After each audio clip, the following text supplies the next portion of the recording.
Muy buenos días y Dios bendiga ricamente a su pueblo. Le damos gracias por esta mañana de un clima distinto, pero el clima más importante es el clima espiritual.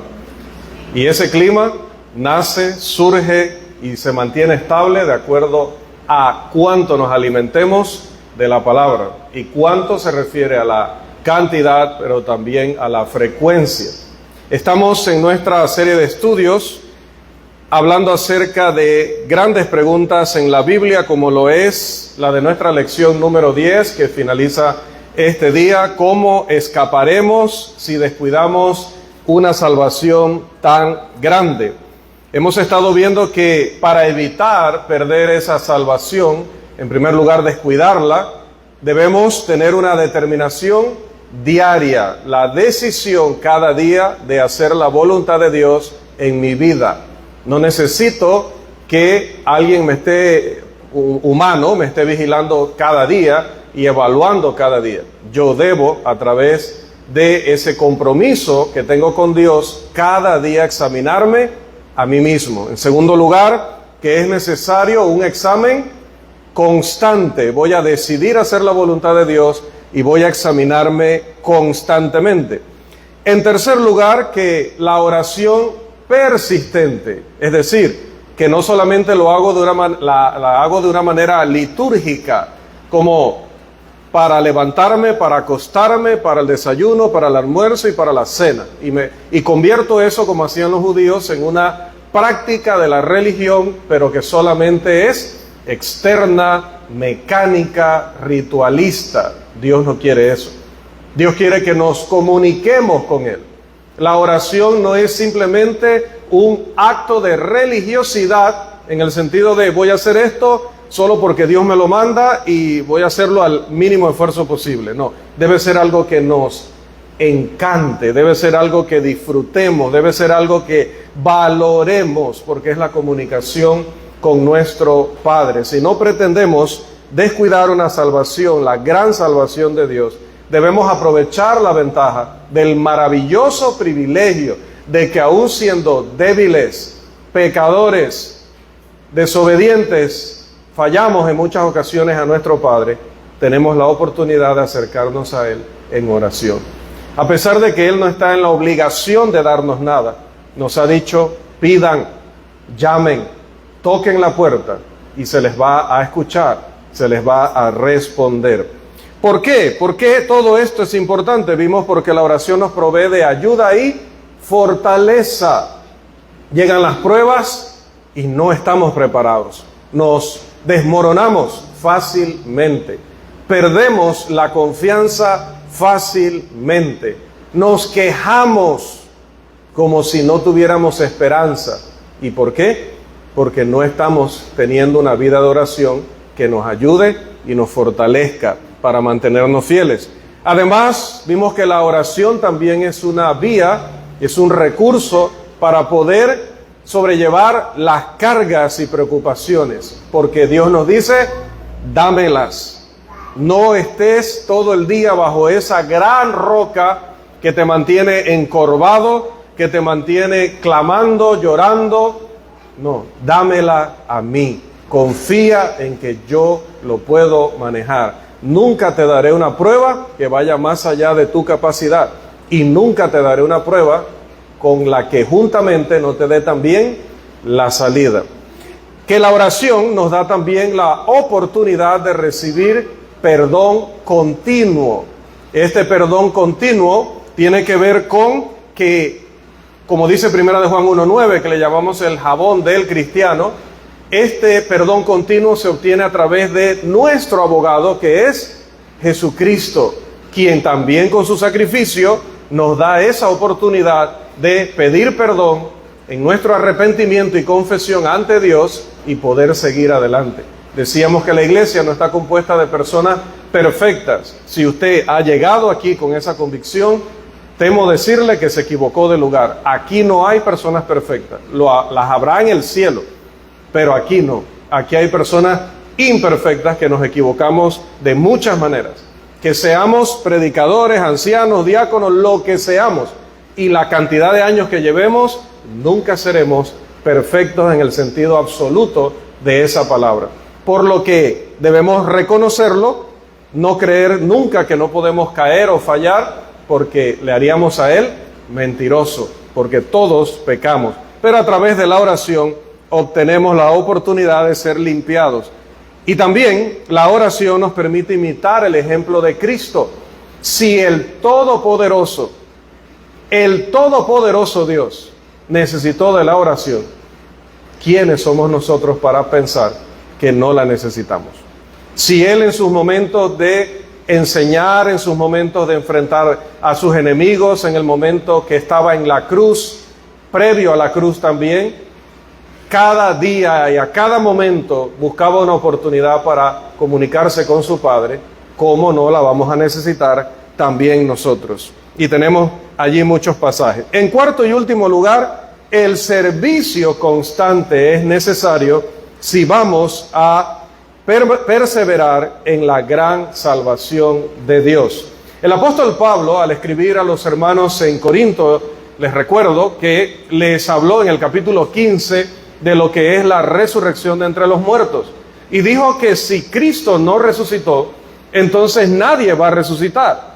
Y si Cristo no resucitó, con todas las consecuencias que eso podría traer, seríamos de los hombres los más dignos de lástima. Porque entonces nuestra fe es vana. O en buen panameño, sería por el gusto que estemos aquí y que hagamos el esfuerzo de vivir vidas acorde a las instrucciones de la palabra. Por eso la resurrección es vital, es indispensable para la fe cristiana, para la religión cristiana. Ahora, lo que nos interesa en particular en esta clase de ese capítulo 15 es lo que luego dice en el 58. Vamos allá, por favor, porque allí quedamos. Primera de Corintios 15, 58.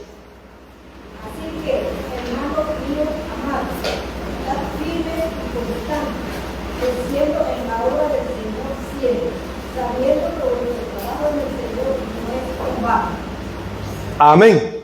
¿Cuál es el punto de Pablo entonces al concluir esa sección de su carta? Él está diciendo simplemente que puesto que la resurrección es real y verdadera, y ya que todos los fieles serán resucitados algún día para vida eterna, recuerde Juan 5, 28 y 29, entonces el fin lógico, la meta lógica de todo hijo de Dios debe ser servir al Señor con todas sus fuerzas. Amarle con todo el corazón, con toda su mente, con toda su alma y con todas sus fuerzas, dice la palabra. Ya que el Evangelio es verdadero, auténtico, está fundamentado en un hecho histórico como es la resurrección de Jesús al tercer día de haber muerto, cualquier labor que se realice por la causa de Jesús no es en vano. Más bien, cuando servimos al Señor, dice la palabra, estamos haciendo tesoros en los cielos. Vamos a leer por favor Mateo 6, 19 al 21. Mateo 6, 19 al 21. Un texto o pasaje que conocemos sumamente bien. Mateo 6, 19 al 21, alto y claro, por favor.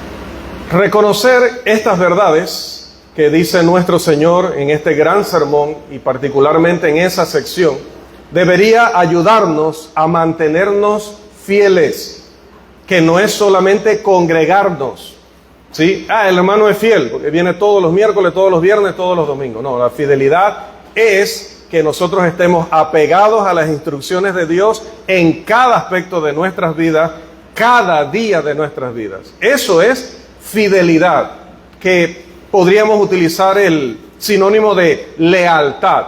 Somos leales, somos dignos de confianza, donde quiera que estemos, incluso en nuestra más absoluta privacidad, aún allí aunque nadie más nos vea en el universo, aunque nadie más se entere, nosotros aún ahí somos dignos de confianza. Haremos solamente lo que Dios nos ha autorizado. Si reflexionamos en estas grandes verdades, eso debería ayudarnos a perseverar hasta el fin, a nunca descuidar la gran salvación. Ese viejo cliché o ese viejo proverbio dicho de úselo o se echará a perder, creo que se muestra verídico cuando se relaciona con nuestra salvación. Si nos mantenemos activos y obedientes en nuestro servicio a Dios, entonces la indolencia, es decir, no me interesa, o la indiferencia, ni siquiera soy, como dice la palabra, ni frío ni caliente, las cosas de Dios me dan igual, la vida cristiana me da igual, esa actitud nunca echará a perder nuestra vida cristiana. Nunca echará a perder todo lo que hemos recorrido para llegar aquí. Aquí hay ahora muchas vidas que han tenido diferentes experiencias, han tenido un largo y diferente recorrido dentro del camino del Señor. Cada uno ha tenido sus desafíos particulares. Cada uno de nosotros ha vivido el cristianismo en diferentes circunstancias, algunas veces cosas parecidas, pero cada uno ha tenido y tiene y tendrá siempre cosas muy particulares que enfrentar, que vivir. También no podemos solo darle un tono negativo. Hemos tenido muchas bendiciones, ricas bendiciones que nos han mostrado la presencia de Dios en nuestras vidas, su mano providencial cuidándonos, dándonos tanto que necesitamos, incluso más allá de lo que pedimos o entendemos. Sin embargo, si nosotros no permanecemos ocupados en nuestra salvación, como dice Pablo en Filipenses, con temor y temblor nos podemos volver perezosos, negligentes, indiferentes. ¿Y qué va a pasar? Entonces, demasiado pronto, perderemos lo más valioso. ¿Recuerdan la pregunta de Jesús en Mateo 16, 26? No lo busque. Trate de recordarlo. Mateo 16, 26.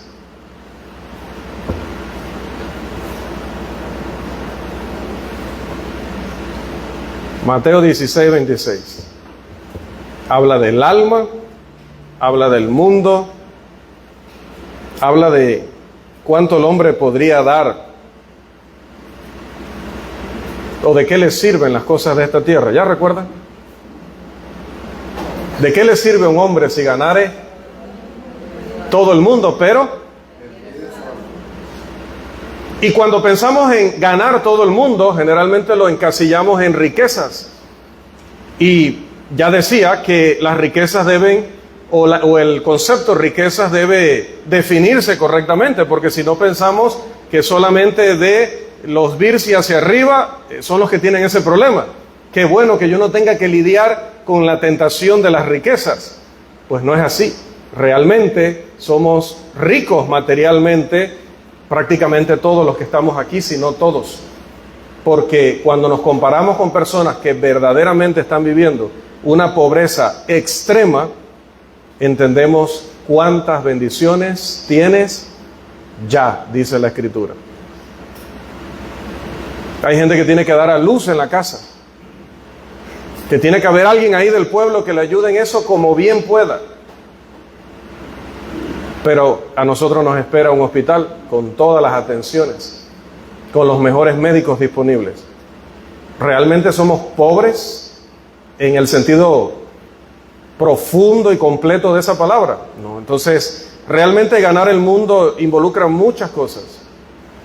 En mis metas profesionales, en mis metas sentimentales, en todo lo que yo emprenda en la vida o desee en la vida, cuando lo alcanzo, digo, por fin tengo lo que yo creo que me va a hacer feliz. Ya tengo ese título, ya tengo esta casa, ya tengo este auto, ya tengo mis hijos, ya tengo tantas cosas que podríamos considerar en este mundo como lo que queríamos, lo que decíamos que el día que lo tuviéramos íbamos a ser absolutamente felices. Por fin tengo este segundo hijo. La lucha fue larga, pero al fin, aquí está ahora con nosotros. Pero, ¿qué pasa si tienes todo eso? Pero el precio que pagas es descuidar la salvación.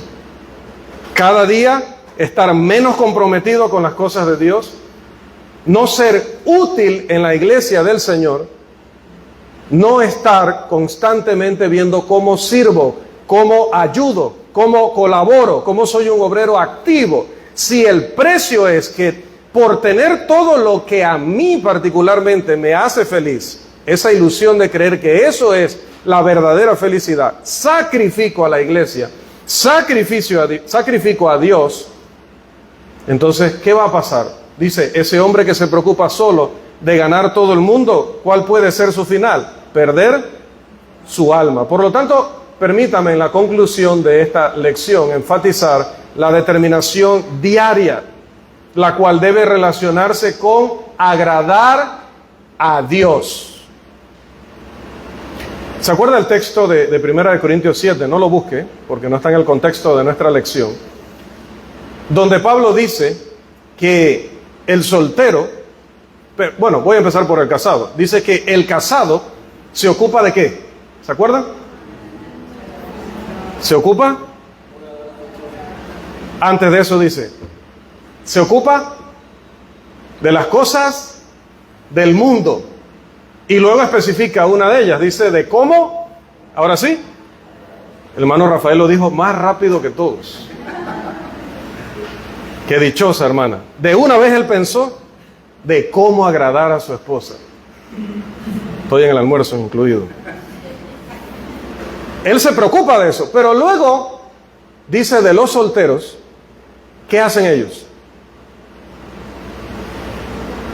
Ocuparse de las cosas de Dios, de cómo agradar a Dios. Se ocupan de las cosas de Dios, de cómo agradar a Dios. Ahora, no cometa el error que cometían mis compañeros en la escuela de predicación, que leían allá en Apocalipsis 14, que los que seguían al Cordero eran vírgenes. Entonces allá decían que los solteros, los predicadores solteros, los estudiantes de predicación, de la escuela de predicación solteros, llevábamos ventaja sobre los casados, porque dice que los que siguen al Señor eran vírgenes. No tome literalmente eso. No necesariamente ser soltero significa que usted está dedicado a las cosas del Señor. Eso va a pasar si usted presta atención a lo que le está diciendo el autor de la epístola a los Hebreos. Entonces estará dedicado a las cosas del Señor. Tampoco tome literal que al casado no le interesan las cosas de Dios o no se preocupa por las cosas de Dios. Porque sí estará preocupado de las cosas del Señor y de cómo agradar al Señor en la medida en la que preste atención a la palabra y no descuide esa salvación tan grande. Amados, si alguien descuida a sus amigos, ¿qué va a pasar? ¿Qué va a pasar si usted nunca los llama, nunca les escribe, nunca los visita, nunca comparte con ellos? ¿Qué va a pasar con sus amigos? Los perderá. ¿Qué pasa si alguien descuida la atención correcta que debe dar a su cuerpo? Y no me refiero a maquillarse, a peinarse, etc. ¿Qué va a pasar si descuida su cuerpo? Va a perder la salud. ¿Y qué pasa si alguien descuida sus finanzas, la administración correcta de lo que Dios le da cada día? ¿Qué va a pasar con esa persona? Va a quebrar económicamente. Y aquí viene una pregunta a veces triste de hacer. ¿Qué pasa si alguien descuida a su familia? ¿Qué va a pasar? Se quedará solo en algún momento. Pero si alguien descuida su salvación, perderá todo. Todo eso que acabamos de mencionar y todo lo demás que podríamos mencionar no se compara con perdernos la salvación que Dios preparó para nosotros y la hizo posible a través de Cristo en su iglesia. Nadie en los días de Noé se salvó allá afuera donde estaba lloviendo e inundándose el mundo.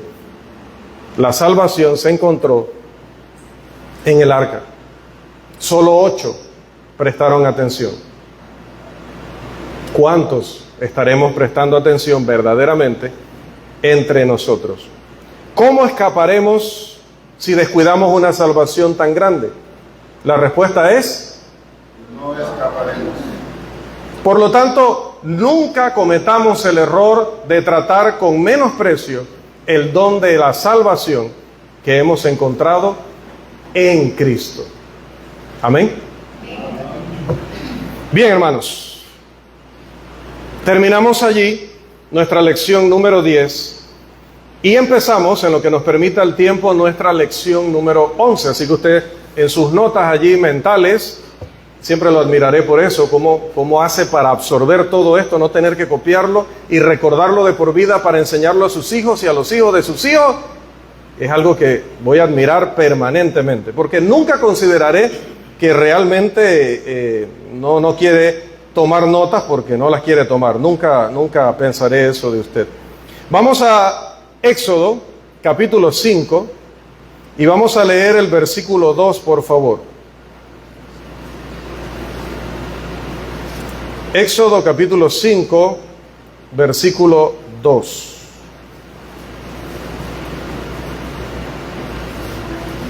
¿Qué dice ese pasaje? Podemos leer el 1 y el 2.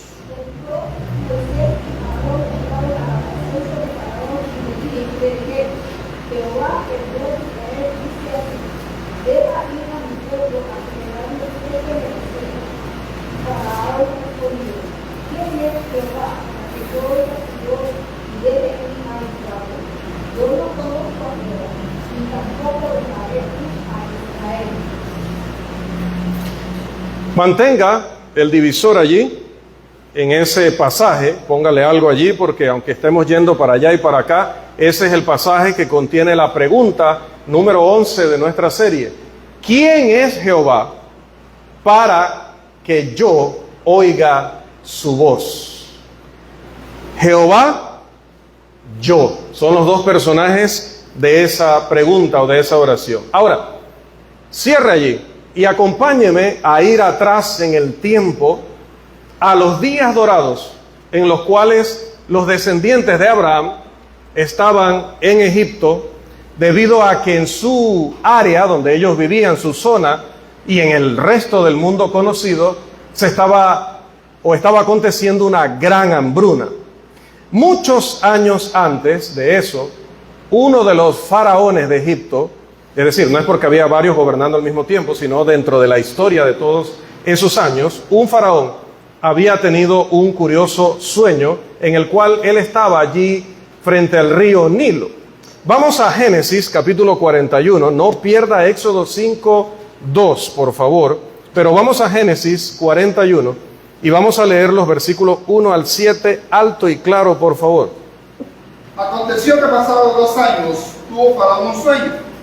Le parecía que estaba junto al río, que del río subían 7 vacas hermosas a la vista y muy gordas, y pasían el prado, y que tras ellas subían del río otras 7 vacas de feo aspecto y enjutas de carne, y se pararon cerca de las vacas hermosas a la orilla del río, y que las vacas de feo aspecto y enjutas de carne devoraban a las 7 vacas hermosas y muy gordas. Y despertó Faraón, se durmió de nuevo y soñó la segunda vez que 7 espigas llenas y hermosas crecían de una sola caña, y que después de ellas salían otras 7 espigas desnudas y abatidas del viento solano. A las 7 espigas menudas devoraban a las 7 espigas gruesas y llenas. Y despertó Faraón, y he aquí que era sueño. Sucedió que por la mañana... Hasta allí, gracias, hermano, gracias. Vamos a leer bastante en estos minutos. El faraón estaba angustiado por este sueño y convocó a los hechiceros y sabios de su corte para que realizaran lo que ellos acostumbraban supuestamente hacer, que era interpretar los sueños, en este caso el de Faraón. Entonces dice la Escritura que el jefe de los coperos recordó a José, recordó cómo José, alguien que era en ese momento prisionero en Egipto, sé que lo tenemos claro, sobre todo en aquellas notas mentales que tomamos de la serie de sermones de nuestro hermano, y que ese hebreo había interpretado un sueño que el jefe de los coperos había tenido, y cómo luego de esa interpretación, porque digo, interpretar te interpreta cualquiera. Yo hoy le puedo dar nombres y números, no porque los tenga ni los use yo, sino que están ahí en el directorio, y porque se hacen mucha publicidad. Pero que te lo interpreten a que se cumplan, como en el caso de José y la interpretación del sueño de estos hombres, uno en particular que se está mencionando ahora, fue algo increíble que este hombre no pudo olvidar. Le dijo a Faraón, yo recuerdo que él me dijo todo lo que significaba el sueño y luego se cumplió tal cual. Vamos a ver, versículos 14 al 16. Estamos en Génesis 41, no se me desconecte. Génesis 41, 14 al 16.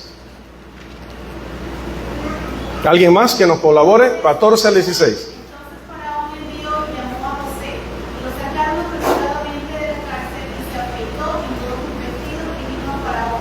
Y dijo Faraón a José, yo he tenido un sueño, y no hay quien lo interprete. Mas he oído decir de ti que hoy el sueño para interpretar.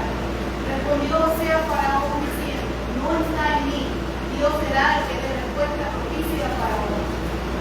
José procede a decirle a Faraón lo que significaba su sueño, y que era que se aproximaban, dice, 7 años de abundante cosecha, seguidos por 7 años de hambre.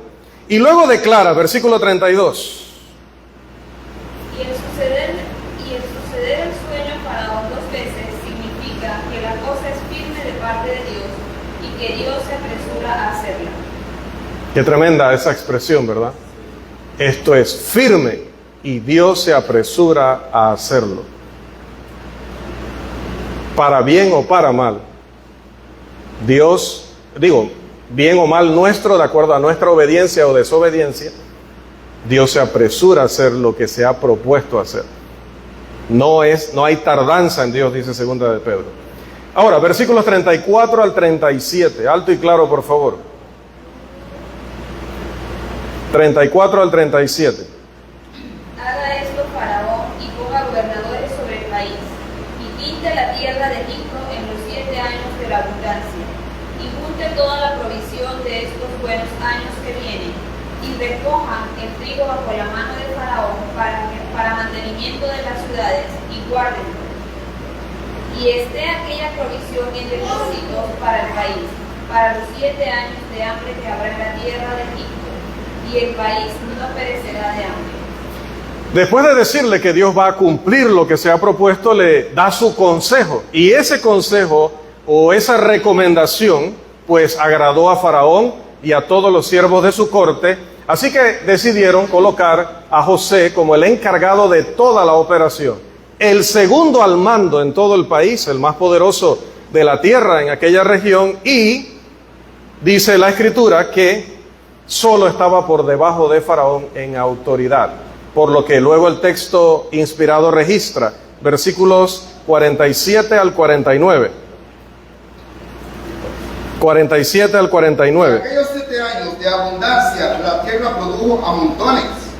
Y él reunió todo el alimento de los 7 años de abundancia que hubo en la tierra de Egipto, y guardó alimento en las ciudades, poniendo en cada ciudad el alimento del campo de sus alrededores.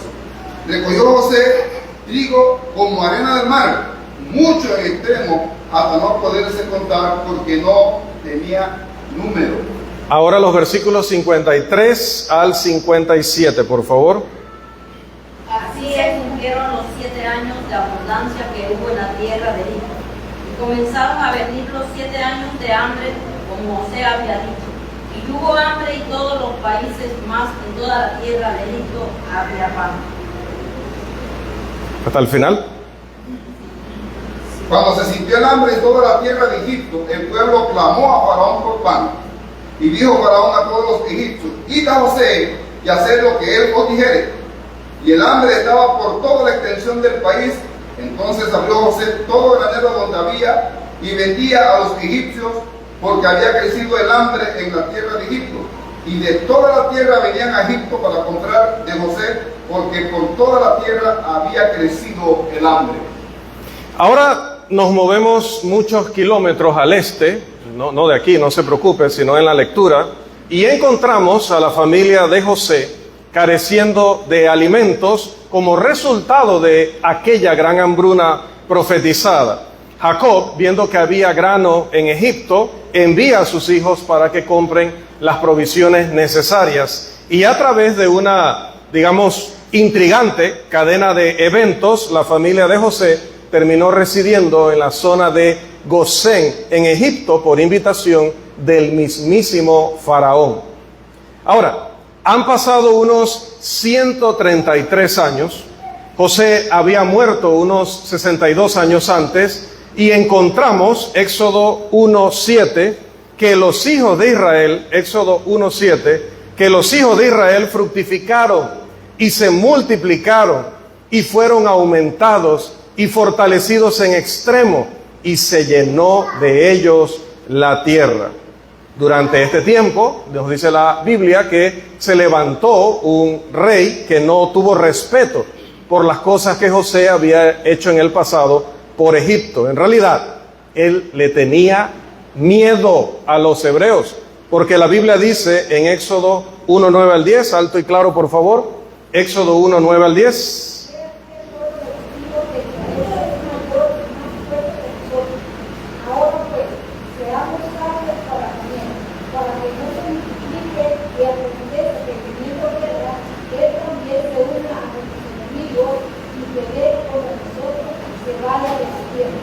Debido a esto, la familia de José fue convertida en esclavos de los egipcios.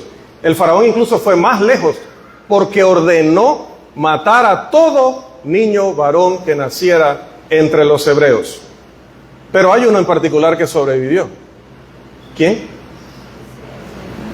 Moisés escapó de esta pena de muerte, ya que su madre lo colocó en una pequeña arca o una arquilla, y lo colocó entre los juncos en el río Nilo. Éxodo capítulo 2, versículo 3. ¿Quién lo encontró? La hija de Faraón. Lo encontró la hija de Faraón, quien al verlo, un niño hermoso, llorando, pues decidió criarlo como su hijo propio. Y la mano providencial de Dios permitió que en el momento de elegir una nodriza, porque no se imaginará usted a la hija de Faraón cargando ese niño para acá y para allá, pues eligió ¿a quién? A su propia madre. Éxodo 2, 5 al 10 y 2, 11 al 12. Pero Moisés, que se crió con la influencia hebrea de su madre, un día recorriendo el país, ve a un egipcio maltratando seguramente de una manera inhumana, una manera terrible a uno de su pueblo, a un hebreo. ¿Y qué hizo? Fue a defenderlo, y en el forcejeo, pues porque no creo que Moisés haya ido directamente a asesinarlo, pero en la lucha terminó el egipcio muerto, y Moisés tuvo que huir de Egipto. Y dice Éxodo 2, 13 al 15 que se mudó a tierra de Madián. Fue durante la estadía de Moisés en Madián, en esa tierra, que el clamor de los hijos de Israel alcanzó los oídos de Jehová. Dicho esto figurativamente, ¿no? Llega el clamor de ellos a Dios, y Dios se acerca a Moisés en una zarza que ardía, pero no se consumía. ¿Recuerdan? Seleccionándolo como el libertador de Israel. Éxodo 3, 2 al 10. Y como recordaremos, al principio Moisés estaba reacio a aceptar esta increíble responsabilidad, así que comenzó a presentar ¿qué? ¿Qué comenzó a dar? Excusas o pretextos. Hace más de 3,000 años, y esto no deja de ser así. Éxodo 3, 1 al 11.